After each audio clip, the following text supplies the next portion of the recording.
एक रेफरली है, अभी मैंने सुना हुआ न्यूरो सर्जन है। इतने दूर दराज के क्षेत्र में मैम विशेषज्ञता होना बहुत आवश्यक है। शायद विभाग भी बोले और डॉक्टर्स भी बोले कि हम वहाँ पे जाते हैं, वहाँ पे विभाग से ली थी जानकारी। इन्होंने बताया 40 से 50 की इनकी एवरेज इनकी ओपीडी है। और मैडम आप बैजरों में जाइए, बेदीखाल में जाइए, जहाँ पे भी ये छोटे छोटे हमारे कस्बे हैं, वहाँ पे चाहे वो जनरल फिजिशियन हो या फार्मासिस्ट हो, उनके पास भीड़ लगी रहती है। हमारे यहाँ पे अल्ट्रासाउंड मशीन है, उसके पास में ना तो कोई गैनिक है ना कोई और कुछ है। कहाँ पे जाएंगे हम लोग? क्या हम लोग यहाँ से सिर्फ काशीपुर तक ही जाएंगे? और क्या हमारा यहाँ पर से कभी ऐसे पलायन होता रहेगा? आप कहीं पे भी देख लीजिए, हम बाघ से लड़ लेंगे, गुणी से लड़ लेंगे, हमारे पूर्वज करते रहते थे। पर अभी तो स्वास्थ्य सुविधाओं के लिए हमें होना ही होना इन चीजों का जरूरी है। तो सीएचसी में क्यों नहीं हमारे विशेषज्ञ हैं, मेडिकल ऑफिसर्स ही क्यों हैं? कारण क्या है कि हम लोग बाहर जाते हैं, फार्मासिस्ट के ऊपर हम ज्यादा ट्रस्ट करते हैं और हम अपने सीएचसी में क्यों नहीं आते हैं? मैं पिछले महीने एक सेवा पखवाड़ा लगा था, आप आश्चर्यचकित रह जाएंगे। उसमें ऑर्थोपेडिक सर्जन आए थे, फिजिशियन आए थे, वो भी आए थे, गैनिक आए थे। और उस दिन हमारे यहाँ पे 320 ओपीडी थी, 320 ओपीडी, और वो भी पूरे क्षेत्र से नहीं आए होंगे। यहाँ पे पीएचसी है, उनमें डॉक्टर्स नहीं है, नॉर्मल है, वो डॉक्टर्स नहीं है। तो हम लोग का होगा क्या मैम? क्या हम इसी तरीके से मरते रहेंगे?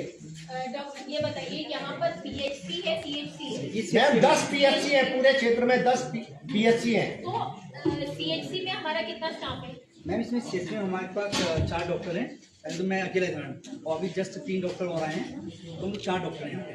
4 डॉक्टर हैं। इसमें 2 एलएमओ है, 2 एमओ है, 3 डेंटल। तो आप जो बता रहे हैं कि 4 पद सृजित हैं विशेषज्ञ वाले। Yes ma'am. तो हमारे पास कोई विशेषज्ञ भी है यहाँ? नहीं मैम। हमारे पास डिस्ट्रिक्ट में है? डिस्ट्रिक्ट में है मैम। कितने? डिस्ट्रिक्ट हॉस्पिटल तो पूरा है मैम, वहाँ पे जो भी है। नहीं हाँ। मतलब जो डिस्ट्रिक्ट से नियुक्ति होनी होगी ना इसकी, तो जो विशेषज्ञ नहीं मैम, डिस्ट्रिक्ट से इसकी डीजीएल से, शासन से नियुक्ति होनी है ना? शासन से कितने विशेषज्ञों की नियुक्ति की गई है, ये आपके पास जानकारी है? मैम हमारे पास इसकी जानकारी नहीं होती, हमें तो अपने ब्लॉक का रहता है कितने हमारे पास है, जिसका हम डिमांड करते हैं यहाँ से। आपने डिमांड भेजी है? यस मैम, कई बार अपने मैम दिए यहाँ से। ठीक है। मैं अपनी पेंशन या तो माननीय पे दिया है, तो मैंने एक मेमोरेंडम दिया यहाँ के। ठीक है। इसका जबकि ऑर्थोपेडिक का नहीं है यहाँ पे, इसलिए मैं उसको लिख के दिया ऑर्थोपेडिक का, वो मैंने अपनी हॉस्पिटल को रखी।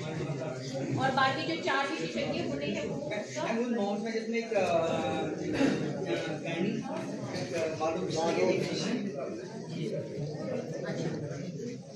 ठीक है। तो इसको ना एक प्रपोजल बना करके ना इसको सीएम साहब से भी मैं बात करती हूँ इसके बारे में, ना सीएम साहब से भी बात करती हूँ इस बारे में। प्रपोजल ना हो, देखिए ये एक्चुअली एक इशू है हमारे यहाँ पे क्षेत्र में। हम यहाँ से जाते हैं काशीपुर जाते हैं, मैम यहाँ पे रेफरल सेंटर है, ये लोग पूरी कार्रवाई करते हैं, सब कुछ अच्छा करते हैं, जितनी कोशिश होती है।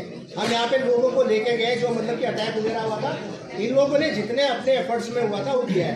लेकिन 3 महीने पहले यहाँ पे डॉक्टर्स न होने की वजह से एक ऐसी मौत हुई। दूसरा मैम यहाँ पे क्या है, 108 एम्बुलेंस है, वो बिल्कुल भी इनइफेक्टिव है। कभी उसमें ऑक्सीजन नहीं होती, कभी उसमें टायरों में हवा नहीं होती है, यहाँ से रेफर करते हैं। मैम एक प्रोविजन होना चाहिए कि अगर सीएचसी में पेशेंट चला गया है तो हायर सेंटर की जगह उसको वहाँ पे भेजा जाए कि जहाँ पे की फैसिलिटीज हो। मैम किसी को ब्रेन हेमरेज हुआ है, उसको यहाँ से पौड़ी भेजा और पौड़ी वालों ने उसको श्रीनगर भेजा, और श्रीनगर में वहाँ पे न्यूरो नहीं था, उन्होंने क्या बोला कि आप इनको बाहर ले जाइए। और जब हमने कहा उनको कि आप एम्बुलेंस दीजिए, तो उन्होंने कहा हमारे पास एम्बुलेंस नहीं है। 15,000 रुपए में ऋषिकेश से हमने एम्बुलेंस मंगाई, श्रीनगर भेजी, और जब वो श्रीनगर वहाँ एम्स में गए तो उनकी डेथ हो गई है। तो यहाँ से क्यों नहीं डायरेक्ट जो हमने 12 घंटे लॉस्ट किए थे, क्यों नहीं ये सेंटर यहाँ से डायरेक्ट उन जगहों पे भेज दिया जाए? ये प्रोविजन होना चाहिए। यहाँ पे नहीं है कि आप आए, आप बीमार हैं, आपको देखा एक छोटे सेंटर ने बड़े बड़े बताइए, ऐसा कोई हमारा वो है क्या? जैसे अगर सपोज से उन्होंने बोला, बहुत सही बात बोली, हमको क्या यहाँ से बॉडी ही रेफर करना है या हम यहाँ से एम्स भी रेफर कर सकते हैं? मैम डायरेक्ट रेफर का हम निजी गाड़ी से कर सकते हैं, जो हमारे निजी एम्बुलेंस है, 108 से नहीं कर सकते। 108 से हम कहाँ कर सकते हैं? थर्ड पार्टी जैसे हम अगर कोई भी हेल्थ सेंटर का इसका डायरेक्ट हेल्थ सेंटर तो रामनगर है या कोटद्वार है, उनको भी मैम इनकी भी हवा भरने का ऑक्सीजन मेरा ये सिलेंडर, कहना है ना, तो फिर मैम इसी हमारा से जैसे- रिलेटेड दूसरा भी पॉइंट सुन लीजिएगा।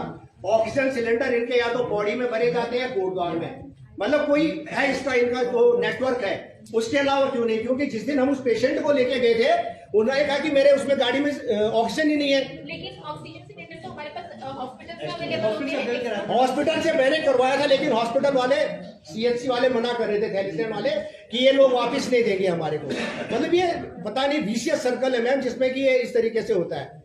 मतलब आप ये हमारे माध्यम से मैम, इनमें मुझे नहीं लगता कि यहाँ पे कोई ऑर्थो आ जाएगा तो उसको पूरे ओपीडी मिलेंगे, बिल्कुल सही बात है, या कोई आपके फिजिशियन वगैरह आ जाएंगे उनको नहीं मिलेगा, लेकिन इतना हक तो हमारा बनता है ना मैम कि आज अगर एक आदमी मर रहा है तो उसको एक सही चिकित्सक तो मिले। नहीं, सही बात। और ये हम लोग सबसे लास्ट में मैम बताने कितने समय से नहीं है। और आप देखिए ना, 320 एक दिन में ओपीडी है, जब यहाँ पे ऑर्थोपेडिक आए थे, सर्जन आए थे और फिजिशियन आए थे। और दिनों क्यों नहीं होते मैम? क्यों नहीं यहाँ पे पोर्टेबल, यहाँ पे एक्सरे मशीन हो सकती है? क्यों नहीं यहाँ पे? हाँ, यहाँ इनके पास है ब्लड टेस्ट वगैरह वाला। बैजरों में मैम एक बैठा हुआ है, एक्सरे खोल के बैठा हुआ है, उनकी क्वालिफिकेशन है हमें नहीं पता। लैब वहां पे एक ब्लड टेस्ट कर रहा है, हमें नहीं पता। हमारे पीएचसी क्या कर रहे हैं? अगर कर नहीं रहे तो क्यों नहीं जनता को बताया जा रहा है कि हम ये भी काम कर रहे हैं? गढ़ो इंबोली की बता परिवहन चल जो लोग एक दवे में पहले के लिए हम लोग अपनी जान इतनी दूर बैठे हुए हैं, ये विश्वास नहीं है मैम डॉक्टर्स के ऊपर। मतलब डॉक्टर्स के ऊपर है, सॉरी, बट यहाँ पे जब डॉक्टर्स नहीं है तो ये तो होना चाहिए मैम। और अभी तो मैंने सुना कि स्वास्थ्य मंत्री जी ने बोला कि हमारे पास डॉक्टर सरप्लस है, मरीज नहीं है, ऑन रिकॉर्ड बोला है। दीजिए हमारे को डॉक्टर्स पे। माननीय प्रमुख जी, मैं सुखपाल सिंह, क्षेत्र पंचायत भागण, हमारा राजकीय चिकित्सालय बेरिखा है सर। डॉक्टर साहब का हम बहुत धन्यवाद करते हैं कि बड़ी हेल्पफुल करते हैं। लेकिन वो भवन जो अभी 10 साल नहीं है उस भवन को बने हुए है और बिल्कुल जर्जर स्थिति में है। वहाँ जो हमारे फार्मेसिस्ट बैठते हैं वो टेबल यहाँ से यहाँ खिंचा रहे हैं, यहाँ से यहाँ खिंचा रहे हैं, बिल्कुल सारी छत जो है उसकी टपक रही है, जरा सा भी रहने लायक नहीं है। और जो दूसरी बिल्डिंग थी वो जलागम को हैंड ओवर कर दी।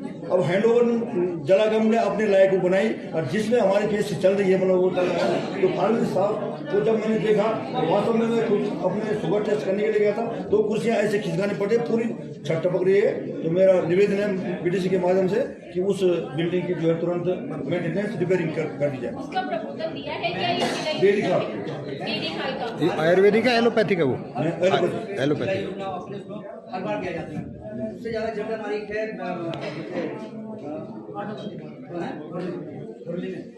वहाँ मैं उसका अभी जर्नल फोटो भेज चुका उसकी, हमारी CHO